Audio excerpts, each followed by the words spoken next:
Assalamualaikum warahmatullahi wabarakatuh. Selamat siang semuanya. Semoga kalian semua diberikan kesehatan oleh Allah Subhanahu wa taala.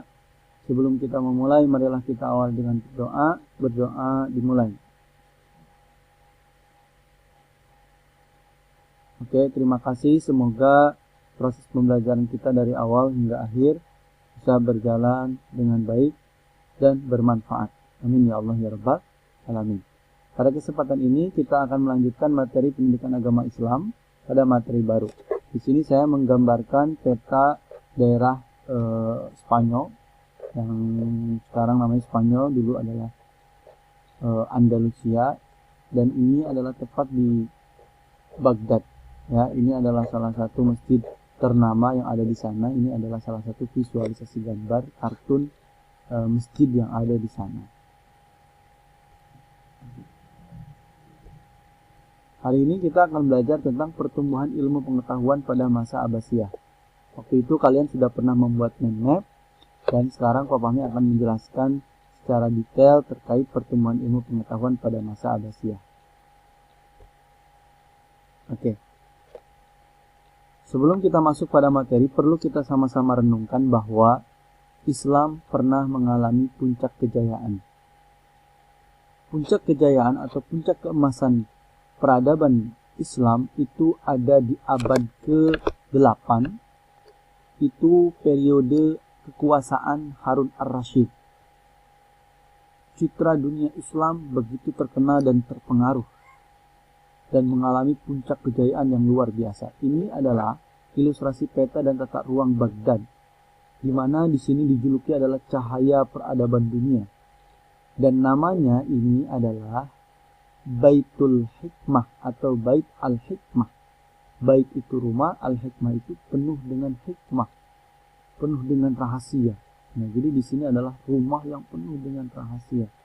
Rahasia keilmuan, rahasia perkembangan peradaban dunia itu dulu pernah ada di kota Baghdad yang puncaknya di masa Harun ar-Rasyid.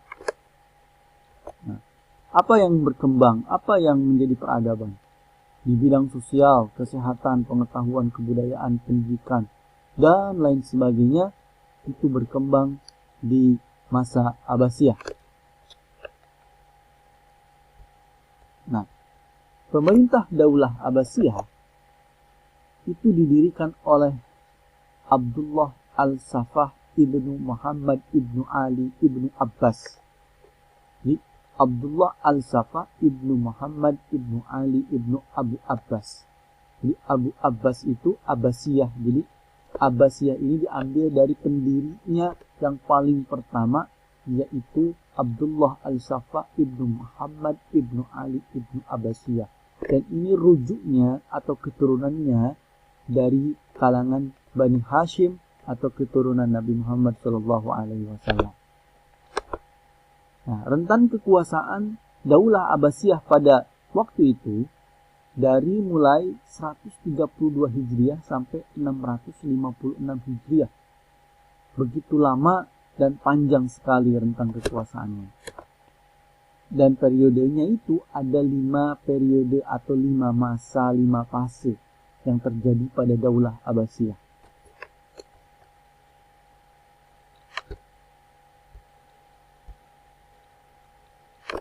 Nah, periode pertama itu kurang lebih 100 tahun. Ya, itu kurang lebih 100 tahun. Dan ini dinamakan pengaruh dari Arab dan Persia pertama. Ini pengaruh dari Arab dan Persia pertama. Periode kedua ini kurang lebih 102 tahun. Dan ini pengaruh dari Turki pertama. Yang ketiga 143 tahun, dan ini dikuasai oleh keturunan Bani Buai.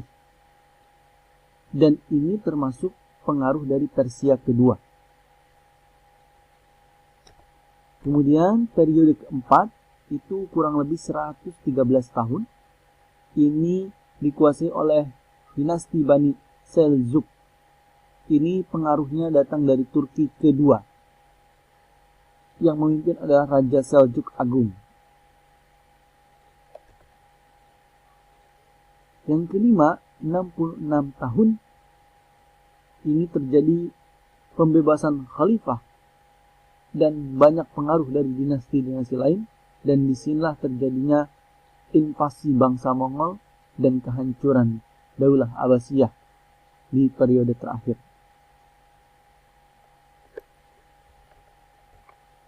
Nah, perjalanan sejarah Abbasiyah perlu diketahui bahwa ada 5 hal. Pertama, sejarah Abbasiyah itu lebih baik dibanding masa Umayyah, karena pemerintahan ini bersifat monarki tapi sudah tertata, tersistem, teratur dengan baik dibanding pada masa Umayyah. Kemudian yang kedua, dengan adanya pembentukan pemerintah yang sudah tertata, kemudian teratur, kemudian tersistematis, mengalami peningkatan, mengalami peningkatan. Dan setelah mengalami peningkatan step by step, maka mengalami masa keemasan atau the golden age. Lalu ketika sudah masa keemasan terjadi, dari fase ke fase mengalami runtuhnya dinasti Abbasiyah dan terjadinya pergantian ibu kota dari mulai Kufah sampai ke yang terakhir. Nanti kita akan bahas di slide selanjutnya. Nah, ini adalah perjalanan singkat sejarah Abbasiyah. Nanti Pak Fahmi akan jelaskan satu persatu. Nah, pergantian ibu kota itu terjadi pada khilafah yang kedua. Khilafah yang kedua ini dipimpin oleh seorang atau yang bernama Al-Mansur. Nah, di sini ibu kota negara yang awalnya Al-Hasimiyah, Al-Hasimiyah yang namanya Kufah itu, ini Hasimiyah atau namanya Kufah itu, dekat Kufah itu, namun diganti oleh Khalifah Al-Mansur ini. Dia memindahkan ibu kota Daulah Abbasiyah ini ke kota yang barunya, yaitu Baghdad. Jadi Kufah diganti Baghdad. Lalu setelah itu Baghdad diganti di Ar-Raqah. Perjalanan lagi diganti di Samara. Dan yang terakhir di Kairo. Nah, ini perjalanan pergantian ibu kota dari mulai khilafah kedua sampai terakhir, yang berakhir di pergantian ibu kota Kairo.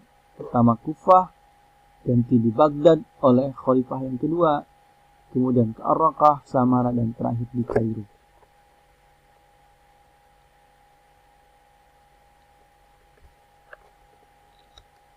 Nah, perubahan sistem pemerintahan ini pun terjadi pada masa khilafah kedua, yaitu oleh Al-Imam Al-Mansur. Nah, apa yang terjadi? Di sini sistem pemerintahan dinasti Bani Abbas yang berada di tengah-tengah bangsa Persia ini, terjadinya proses konsolidasi dan penerbitan pemerintahan yang sangat luar biasa. Dan di sini dibentuklah eksekutif yang menjalankan Daulah Abbasiyah dan yudikatif yang mengatur aturan-aturan secara hukum, dan akhirnya tatanan negara berjalan dengan luar biasa dan berkembang. Di sini dibentuk wazir sebagai koordinator kementerian yang diangkat, yaitu Khalid bin Barmak, berasal dari Bak, Persia. Kemudian diangkat lembaga protokoler, sekretaris negara, dan lain-lain, dan ditunjuklah Muhammad ibn Abdurrahman. Wah, pokoknya di sini lembaga pemerintahan sangat berkembang di awal khalifah kedua yang dipimpin oleh Al-Mansur. Di sini pun diangkat para direktur-direktur, para gubernur-gubernur oleh pemimpin khilafah kedua, yaitu Al-Mansur.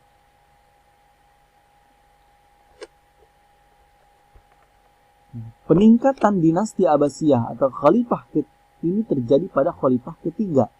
Khalifah ketiga ini Al-Mahdi Nah, di sini ada peningkatan-peningkatan. Setelah tatanan negara tersistematis oleh Al-Mansur, dilanjutkan oleh Al-Mahdi, di sini terjadi peningkatan-peningkatan secara perekonomian, perdagangan, pertanian, ya, pertambangan, dan tadi perekonomian. Di sini terjadi peningkatan-peningkatan pada masa khilafah ketiga, yaitu Al-Mahdi. Nah, ketika sudah mengalami peningkatan step by step, pemerintahan sudah meningkat, kemudian peningkatan ekonomi, perdagangan, pertambangan, dan pertanian, maka disinilah masa keemasan The Golden Age pada khilafah ke-6 yang dipimpin oleh seorang Khalifah Harun ar-Rasyid dari periode 786 sampai 809 Masehi, dan bersama putranya Al-Ma'mun ini mengembangkan Daulah Abbasiyah, berkembang dari segala seluk-beluk pemerintahan yang sangat luar biasa menjadi peradaban dunia dan menjadi cahaya peradaban dunia bagi seluruh negara. Apa yang terjadi pada masa ini? Peningkatan pendidikan, di mana pendidikan berkembang. Ada ilmu farmasi dan kedokteran.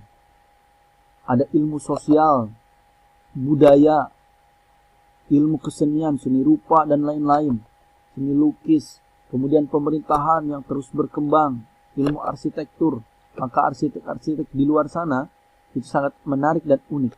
Kemudian kesehatan, bagi kalian mungkin ada yang pernah ke sana. Bagaimana arsitek-arsitek di luar sana sangat unik dan luar biasa. Dan ini dipimpin oleh masa Khalifah Harun ar-Rasyid. Dan di sini pun terdapat 800 orang doktor dan 800 orang dokter yang diangkat oleh khilafah ke-6. Peningkatan yang sangat luar biasa dari berbagai aspek yang ada di sini. Kemudian setelah berkembangnya pemerintahan Daulah Abbasiyah ini, terjadilah mulai runtuhnya dinasti Abbasiyah itu pada masa khilafah Al-Mu'tasim, di mana khilafah terakhir pada masa Daulah Abbasiyah. Nah, pada masa Al-Mu'tasim ini terjadi hal yang tidak tepat. Ada munculnya gerakan politik. Gerakan politik ini muncul karena ada peluang-peluang besar bagi orang-orang Turki yang sudah masuk pada pemerintahan, di mana ada kepentingan dari dalam maupun dari luar. Dan keterlibatan mereka ini dimulai memang sebagai tentara pengawal awalnya. Tapi karena semakin berkembang dan dia mempunyai kekuatan, akhirnya Daulah Umayyah yang dulu yang pernah sakit hati oleh dinasti Abbasiyah mengadakan perubahan sistem ketentaraan. Akhirnya ada kepentingan-kepentingan yang datang. Intinya ada kepentingan-kepentingan. Lalu adalah gerakan politik, kemudian gerakan revolusi atau perubahan secara cepat yang datang dari berbagai unsur politik. Kemudian ada gerakan-gerakan Syiah dan gerakan-gerakan keagamaan.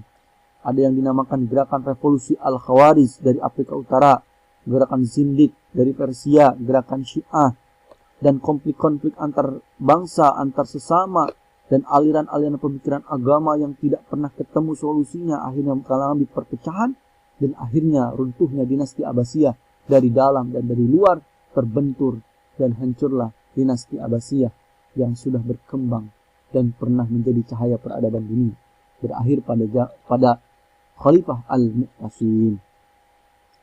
Nah, untuk hal itu maka perlu kita sama-sama syukuri bahwa sebagai umat muslim kita pernah mengalami cahaya peradaban dunia, di mana tokoh-tokoh muslim yang sangat luar biasa telah mampu memberikan inspirasi, telah mampu memberikan motivasi kepada kita. Mungkinkah peradaban dunia akan datang kembali dari keturunan Bani Hashim atau keturunan Nabi besar Muhammad SAW dan mengambil puncak kejayaan kembali? Tentunya harapan kita itu bisa dan akan terjadi dengan baik dan sungguh-sungguh, tentunya generasi selanjutnya, yaitu kalian. Semoga kalian bisa terus menuntut ilmu dan supaya berkembang.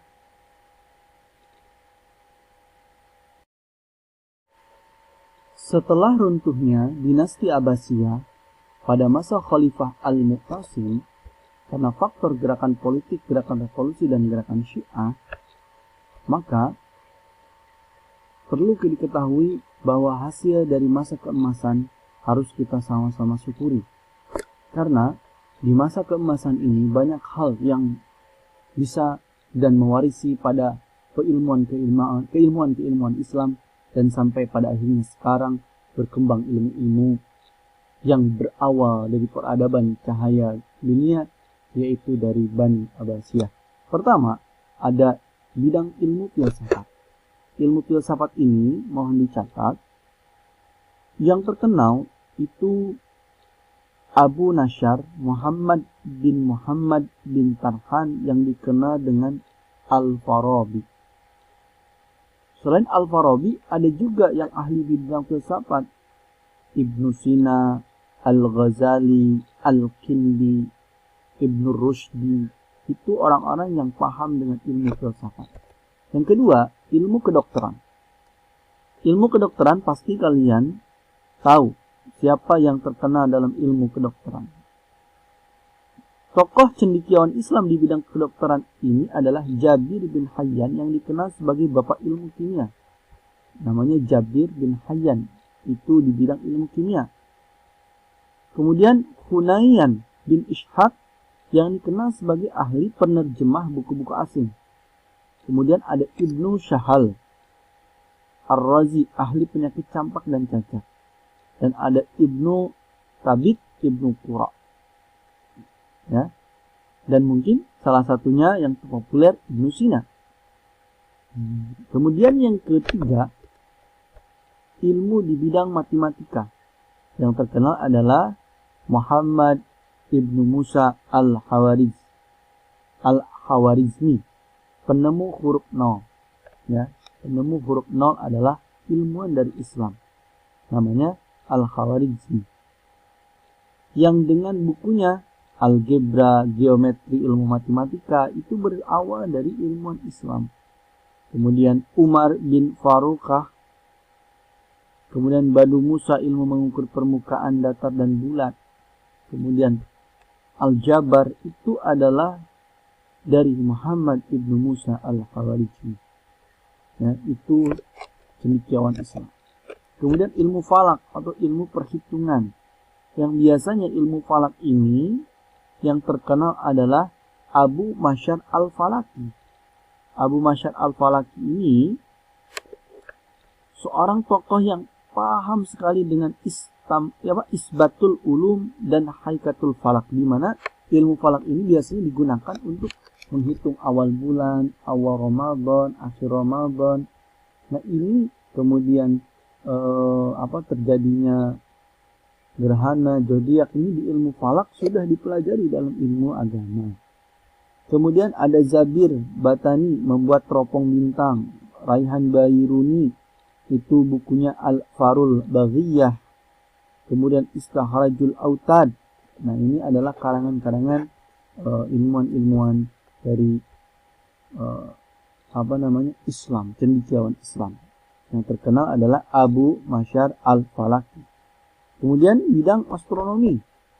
Nah, bidang astronomi ini cendekiawan Islamnya adalah Al-Farazi, pencipta ilmu astronomi.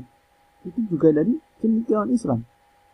Astrolog, pencipta astrolog itu ternyata cendekiawan Islam yang bernama Al-Farazi. Kemudian ada ilmu tafsir. Tafsir itu menerjemah, ya, ilmu penerjemah. Ada Ibnu Jarir, Ibnu Atiyah. Kemudian ada Mufati bin Sulaiman, Muhammad bin Ishaq. Nah, ini adalah orang-orang yang ahli tafsir pada masa Abbasiyah. Kemudian ada ilmu hadis. Ada Imam Bukhari, Imam Muslim yang sering kita lihat ya dalam hadis-hadis Rasulullah. Kemudian Ibnu Majah, Abu Daud, At-Tirmizi itu ternyata pada masa Abbasiyah. Ya, Imam Muslim, Ibnu Majah, Abu Daud, At-Tirmizi itu adalah hadis-hadis sahih atau hadis yang sangat pasti benar, itu berasal dan bersumber dari Nabi Muhammad SAW. Kemudian ilmu tauhid atau ilmu kalam, di mana ilmu meyakini akan adanya Allah yang ahad. Ada Abu Hasan al-Ash'ari, itu yang terkenal dan populer. Abu Hasan al-Ash'ari, Hujjatul Islam, ya, orang yang sering menghujah tentang Islam, memberikan hukum tentang Islam, itu Imam Al-Ghazali pun. Ini ada yang terkenal Abu Hasan al-Ash'ari dan Hujjatul Islam al-Imam Al-Ghazali. Kemudian ada ilmu tasawuf. Ilmu tasawuf adalah ilmu di mana orang sudah mendekatkan diri hanya pada Allah, sudah tidak terpengaruh lagi oleh dunia. Itu salah satu tokoh yang populernya adalah Imam Al-Ghazali. Kemudian Syahabuddin Al-Quraisy dengan karyanya Ar-Risalatu Qusyairah. Jadi Al-Qusyairi, Imam Al-Qusyairi, Al-Ghazali, dan Imam Syahabuddin. Itu tokoh orang-orang yang ahli di bidang ilmu tasawuf. Kemudian pada imam ahli fikih atau fuqaha, orang-orang yang membahas tentang hukum-hukum fikih, yang bagaimana tata cara sholat dan lain-lain, puasa dan lain-lain, itu ada Imam Abu Hanifah, Imam Maliki, Imam Asy-Syafi'i, Imam Ahmad bin Hanbal, atau Madhabul Arba yang memang sudah kita biasa yakini dalam kaidah-kaidah keagamaan. Ada 4 imam yang populer tentang ilmu fikih: Abu Hanifah, Imam Maliki, Imam Syafi'i, dan Imam Hambali. Dan perlu diketahui juga bahwa pada masa keemasan pusat peradabannya ada di Baitul Hikmah, di mana ada di Baghdad, di mana pusat perkembangan ilmu pengetahuan yang terjadi pada masa Abbasiyah. Kemajuan yang dicapai ini banyak sekali. Ya, salah satunya tadi dalam keilmuan ternyata di bidang administrasi, ya. Kemudian histografi, geografi, kesenian, arsitektur yang sudah tadi dibahas pada slide sebelumnya, itu adalah gambaran masa keemasan pada masa Abbasiyah. Maka dengan berkembangnya ilmu pengetahuan yang bersumber dari cendekiawan-cendekiawan Islam pada masa Abbasiyah, perlu kita sama-sama bersyukur pada Tuhan Yang Maha Esa bahwa Islam adalah mempunyai marwah atau derajat yang tinggi di mata dunia, dan akan kembali dengan masa the Golden Age pada waktunya nanti, yang akan datang dari keturunannya Bani Hashim, yaitu keturunannya Nabi Muhammad SAW. Apa hikmah yang bisa kita ambil setelah kita mempelajari sejarah pertumbuhan ilmu pada masa Daulah Abbasiyah? Pertama, kita harus meningkatkan keimanan. Yang kedua, dengan melaksanakan segala perintahnya dan menjauhi larangannya, supaya kita mampu menuntut ilmu, baik ilmu agama maupun ilmu dunia, seperti yang telah dicontohkan oleh para cendekiawan Islam, di mana dia mampu memahami ilmu Islam dan ilmu dunia, dan disatukan menjadi satu padu, menjadi kekuatan yang mendunia, dan membina rasa kesatuan dan persatuan umat Islam untuk terus rukun, damai, tentram, seperti kita di Indonesia. Tidak membeda-bedakan suku, bangsa, negara, warna kulit, dan lain-lain sebagainya, tapi kita tetap bersatu, yaitu negara Indonesia. Dan insya Allah negara Indonesia sudah menjadi negara Shaqafah wal Hadarah, atau negara yang menjunjung tinggi kebudayaan. Maka 5 agama di Indonesia sangat aman, damai, dan tentram. Itu saja dari Pak Fahmi. Semoga pembelajaran jarak jauh ini menambah kita untuk mau dan mampu memahami ilmu-ilmu Tuhan Yang Maha Esa.